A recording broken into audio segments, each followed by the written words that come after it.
There were many heroes in law enforcement last week in Boston, but this morning we want you to meet 4 men.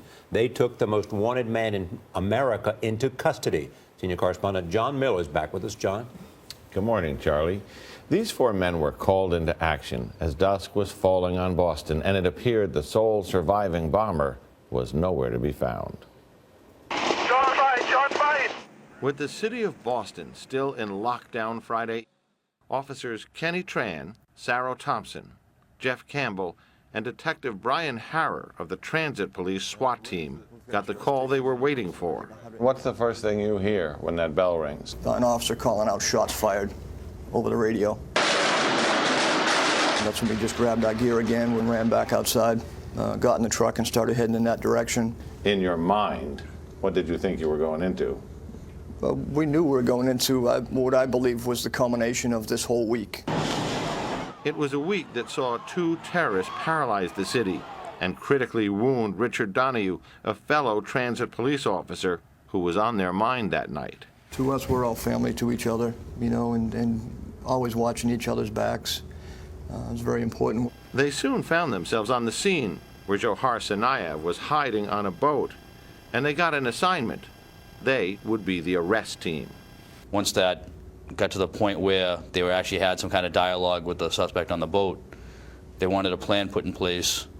That way, if he did decide to turn himself in, that way we could just get in there and just go ahead and make the arrest. At some point, they call and say, all right, arrest team, move in. What happens from there? Well, we all jumped in the stack and we started to move up towards the boat after we were given the green light to go. Now you're moving towards an individual who has allegedly killed 1 officer, severely wounded another, one of your own partners. What goes through your mind as you're approaching this boat in the stack?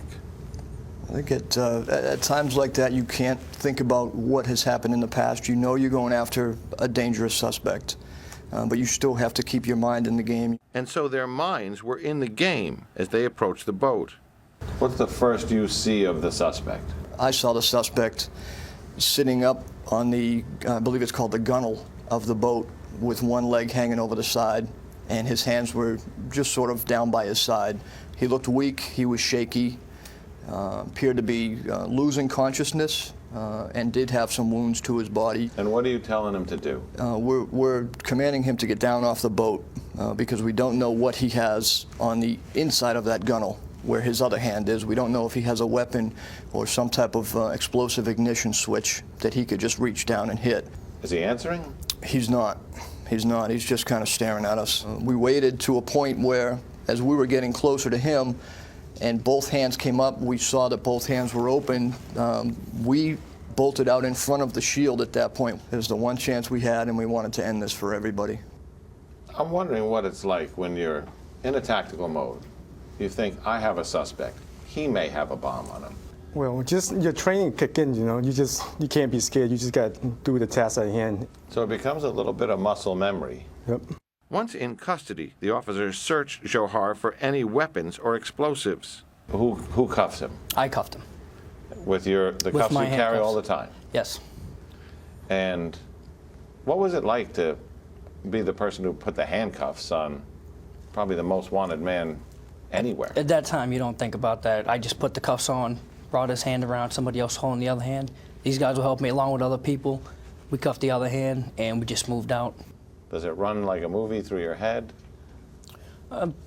Everything ran like a movie through my head, just thinking about what we did, how we did it. Just the satisfaction of knowing that we could tell Officer Donahue that we got him, which we did today.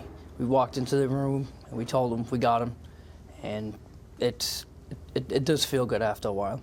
These SWAT officers don't consider themselves heroes, just ordinary men called in extraordinary circumstances to do their jobs. The law enforcement officers, the firefighters, the EMTs, and the civilians, the families that were at the bombing on Marathon Day, everybody in the city acted, I think, as one family. They were phenomenal. Man, that is mesmerizing. What about the handcuffs? Well, so their plan was to get the handcuffs and present them to Officer Donahue's family, saying, as he fights to recover in the hospital, these are the handcuffs, you know, that we put on the bad guy who did this to him.